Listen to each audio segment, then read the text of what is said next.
Welcome to a special edition of the RDG Magazine podcast. I'm your host, Jason Hugg, and today we are broadcasting from Shillington, Pennsylvania. Joining me today is Victoria Parisi, owner of Blush and Brushes Art Parties. Victoria started Blush and Brushes 2 years ago as a way to bring what she enjoys so much about being creative into the lives of adults who may not have the opportunity to be creative. Aside from her business, she is also competing in this weekend's West Reading Plein Air competition at Art on the Avenue. Victoria, tell us about your background and what you're planning on painting during the competition. Even though it's the day before, I haven't quite decided what I want to paint. I think I'm just going to try to just take inspiration from the energy of the event. We're actually painting Friday and Saturday, so I might do different things on Friday, different things on Saturday. My mind is going to nature though, animals, trees. I think I might stick with animals. We've been doing a lot of pet portrait classes here, and I've gotten really into that. I like the close details of cats, dogs, animals. So I think I'm kind of like thinking in that direction right now. So I learned about the Plein Air competition. I went to a fundraiser event at Art Plus Gallery, and they had they had an auction at the West Reading Tavern. Oh, so right next door. Yeah, exactly. Yes. We went in there, we ate, and they had like a joint event there where they were raising money for I think the West Reading Revitalization Program again. And they were doing an auction, and I saw the flyer sitting there, and I was like, oh wow, I should definitely do this. I've never heard of it, and I just contacted them and they explained it to me, and I was like, yeah, I definitely want to do that. So what kind of background, do you have in painting or art? What draws you to paint in the competition? Well, long story short, long-term background with art. I've just always been an artist. I've always been drawn to it. It kind of runs in my family, so I think it was just kind of natural for me to do art. But I did go to school for art. I went to Albright. Graduated in 2010 with a BFA in Fine Arts and Illustration. So what drew me to it was just, I've done Art on the Avenue before, and it kind of...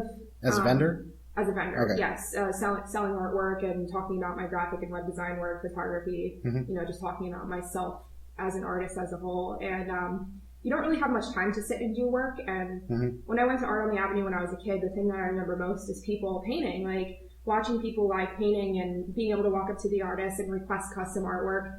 And I just don't see that as much anymore because I think people are much more focused on the sales that day. Right. So to enter in this competition and paint in Plein Air versus being a vendor in Art on the Avenue is kind of forcing me to be painting live because it's part of the competition, where every year I had the idea that I wanted to sit and paint during Art on the Avenue, but so many people were stopping and asking me questions, and it was more of like a shopping experience, which is good. But I think when you make it a public, event that the artists are painting, it kind of makes them understand that we're painting, and like we might not be able to be talking the entire time, and it kind of just, I don't know, it just opens the door for more artists to just be able to come and paint and not feel obligated to have things for sale or have a real business identity or anything like that. So from what I understand, the competition is open to pretty much anywhere in West Reading you want to set up. Do you have any idea of where in the borough you're going to set up to paint? Well, I think I live on South 7, so I live right near the hospital, between Penn Ave and the hospital. So I think I'm just going to paint somewhere that I'm comfortable with on Friday. I'm thinking Friday I'm going to spend a lot of my time sketching. So it's not going to be really anything interesting to watch, in my opinion. Like, there's no color, so it's not really... So I might go down to the museum and sketch on Friday. And then Saturday, I want to set up somewhere on the avenue so people can see me and I can talk to people. But I haven't decided quite where yet. Depends on the weather as well. So that's true. Well, I'm pretty sure it's supposed to be sunny. Yeah, because if it is sunny, I don't want to necessarily be in the sun. So I might be in a shady area. I sit and paint on a table. So the sun is like straight down on me. So with an easel, you're kind of like blocked by the sun a bit. It's not like shining right down on you, but with me, with a table, I kind of have to have some shade. And that brings up a good point for people who aren't artists and don't do this every day. What do you bring with you to paint outdoors like this? Other art competitions that I've done were always indoors, but I just bring the basics. I just bring paint, a cup, my paint brushes, bucket of water, easels, pencils. I'm definitely going to bring some photos for reference, so that as well. I might bring some music. I don't work in silence ever. I always I would sleep with music on if I could actually sleep. But that's pretty much it. I'm not going to go too crazy. I'm not going to really bring anything for sale or do any advertising. I just kind of want to take the event and actually sit and paint for once. I don't paint that often. Yeah. So you would think I paint all the time, but I really don't. So you kind of described how you found out about the whole event. As far as the rules and that kind of thing, what can you tell us that from what you understand the rules are for the weekend? So from what I understand, it's 2 days. So you can paint Friday and Saturday, Friday or Saturday, either or. You have to check in the morning with your canvases. Or, if people are sketching, I know that you can do any type of art other than photography. So some people might, I don't know why. I guess you could do that, but they want it to be actual sketching and drawing and painting. So, if you are painting, you have to bring your canvas ready to hang. They want to make sure that it's ready to hang. They stamp it, make sure it's ready to go. And then you paint or draw all day, and then you have to hand it back into them at the end of the day. So they know that you're truly painting in plein air. It's become one of those things where, they want to make sure that it really is painted outside, outdoors, rain or shine. They want to make sure that it's actually done there. So it's, you do that both days. You check in the morning, hand it into them. And then again, Saturday, check in the morning, work all day, and then hand it into them. And then immediately after on Saturday, they have a reception where they're going to hang all of the artwork and have kind of a gallery showcase, and it's all going to be for sale. Oh, okay. So, I mean, just based on prior work, do you know roughly how much you're going to price your work for? Is there a set minimum that they require? They did not say anything about price. I know that 30% of the sale is going to the West Riding Revitalization Program, so I don't want it to be too cheap. Normally this size canvas, though, I'm going to be working on a 16 by 20. Normally I would charge $150 for that size, whether it's a pet portrait or I just kind of charge by size. I seem to kind of have down to a science, and I know exactly how long it takes me to paint that size. So they're probably going to be around that range. Okay. And along with, not only are you doing the competition this weekend, but you also own a business related to art. What can you tell me about, we're right in your studio right now, and there's paintings everywhere. And what can you tell me about your business? So I started Blush and Brushes about 2.5 years ago now. When I first started it, I just kind of heard about the concept bouncing around on the West Coast. I kind of follow art trends online. And I heard about the paint and sip, social painting kind of idea. So I decided to just try it with friends and family in 2014. And everyone just wanted to took off. When are you doing it again? We want to come do it. I have a friend that would love to do this for a bachelorette party, birthday parties. It just kind of launched itself into a business, to be honest with you. I have an entrepreneurial background, so I kind of wanted it to be a business, but it seemed to make sense. In Reading, I feel like this area needed something where people can just get away and paint and drink and just have a good time and try something new and different. Do you do different themes for each party? Or? Yeah, so they can pick, if they're booking a private party, I have over 40 designs. It's also an ever-growing gallery, so they can pick any design they like.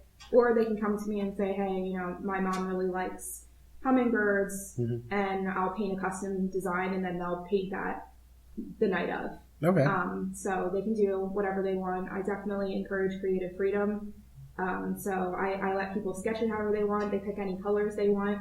It's a little bit different than the franchises and other people that do what I do, because I definitely, my goal is for them to be creative and not just paint and leave. I want it to be where they're actually challenging themselves, and I kind of assess each person and figure out what would challenge them. Like maybe they say, oh, I'm not good at drawing, so I kind of focus more on making them understand the basics of drawing, or oh, I'm not really good at blending colors. I kind of want to make sure that you learn at least something every class. So you go through with everyone to really make sure they understand how to paint and I'm really teaching the techniques. It's not just put red here, put black here. I'm really making you understand the techniques, so the designs come out very different. I have some designs that are designed just to do your own twist on it. Like we have a design is right there with the wine bottle label, so they can customize it any way they want. So sometimes I create designs to force people to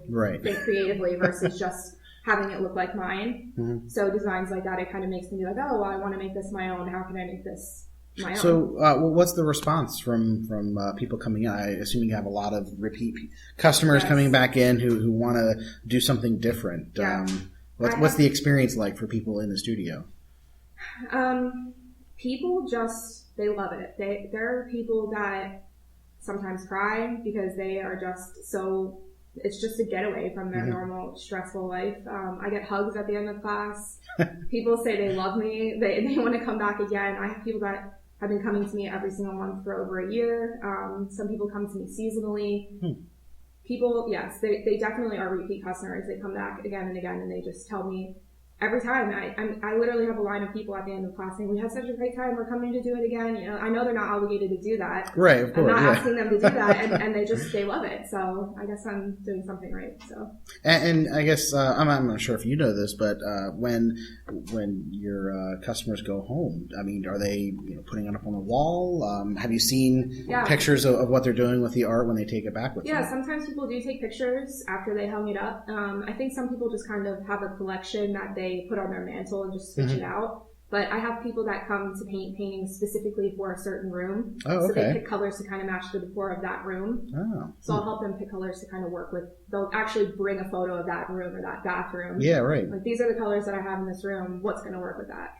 So, yeah, it's definitely functional. They're doing it for a purpose. They're not just coming and painting and leaving. It's definitely an experience that they're keeping something and it's theirs and they're showing it off. So where's the future of the company going then? So we want to kind of continue on with doing more creative classes other than just the step-by-step canvas classes. So we've just introduced wine glass painting. Okay. So that's been in high demand for years now, and I was just trying to figure out pricing, and I was trying to find another artist to help me teach, which I did. She's amazing. Her name's Kristen. So she's going to be teaching the wine glass painting. We do pet portraits. We do these decorative block ornament type of classes. We also are thinking about doing one night kind of creative workshops because the whole craft wave is just crazy right now. People are really into crafts, so we find cool crafts on Pinterest that we want to try maybe once and see if it does turn into a popular class. So we want to try terrarium making, and we want to do more fine arts classes where you would come multiple times in a month and really hone in on your skills and work on your own body of work. So we're thinking about doing watercolor. We're thinking about doing acrylic 101, 102 for people that have come to classes so many times that they're getting to the point where they kind of want to work on their own. Yeah, they want to do something different too. Right? Yeah, and they just need an artist to tell them they're going in the right direction. That's really what it is, and give suggestions. So we're definitely just continuing to add classes and whatever's popular right now and whatever people are asking, we're just trying to make it work. People like to be creative in different ways, so we're trying to give a lot of options instead of just the painting on canvas. Yeah, and so how do people get a hold of you? I have a pretty big following on Facebook. So Facebook, it's just Blush and Brushes Art Parties. I have a good following on there. We take pictures during class and they tag themselves and they share it and their friends, like the page, and then they come, and it's just kind of like a snowball effect. People definitely find me on Facebook, as well as when you just search painting and wine parties, paint and sip. Okay. Anything like that on Google, we're the first ones that pop up. So I get a good amount of phone calls just from our website, and people land on there and find it. And you also go out to different businesses and organizations to host at their place too. How do they book those, and how far in advance can they book those? They would just call me to book it. It's kind of well known that I do small business parties, corporate parties. I do house parties, restaurants. Okay. I did that for the first almost 2 years of owning my business, so people kind of know that I do that. So they just kind of either find it on Facebook or find it on Google, like I said. Or a lot of it is word of mouth referrals. Oh, okay. They tell their friend, we had an amazing bachelorette party, you have to have yours there. And then they give them my card. Each person that comes and paints in class, there's a card on the back of their canvas. So they know who I was, even if they didn't sign up online. So even for marketing, I guess it's a lot of word by mouth. You don't really advertise too much, or I decided to advertise this year in Go Greater Reading. Okay. So that was the first time I ever decided to do paid advertising. And they just kind of have an online calendar for the Reading area, the whole actually Berks County area. So that was the first time I ever advertised, and I was busy before that. So really it is, a lot of referrals and word of mouth, and people are just talking about it. Yeah. So just make sure they have a good experience when they're here and they go and they tell people about it. So I just kind of... That's great. Yeah. That's my goal. So I'd rather do that than pay for advertising, No, that's wonderful. You can like my Facebook page. It's facebook.com/blushbrushart. Okay. And then if you wanted to see the classes online, you could either book a private party or sign up for a public class. That's at blushbrushart.com. Okay. You can call or text me if you have any questions. It's 484-388-1663. I will answer pretty much any time. So if you have any questions or creative ideas or... So at 3 a.m, if you need to book something. I might be up. Yeah, I might be up. So, and we book parties last minute. So if we're not booked, this Sunday and someone calls me, hey, we really, want to do a last minute party. Can you get us in? If it's open, normally I can be flexible and make it work. I mean, this is what I do full time. So we make the time, Well, you better watch out. That might happen. Yeah, you never know. Every Sunday in a row, you mightn't be booked now. Sundays aren't that popular, surprisingly. Like I thought they would be, but I'm hoping to start picking that up because I feel like Sunday's a good day to just relax and paint. So. Well, cool. Well, thank you, Victoria, for being on our show. And thank you, everyone out there, for listening. You can see Victoria and her work this weekend at the Plein Air competition for Art on the Avenue and at the after party, I believe, right? Yep, I'm doing a meet and greet Friday night at Art Plus Gallery. Okay, that's Art Plus. Yep, and then the after party is at JP Taylor on Saturday. All right, sounds good. We'll see you there. Okay. Yep, thank you.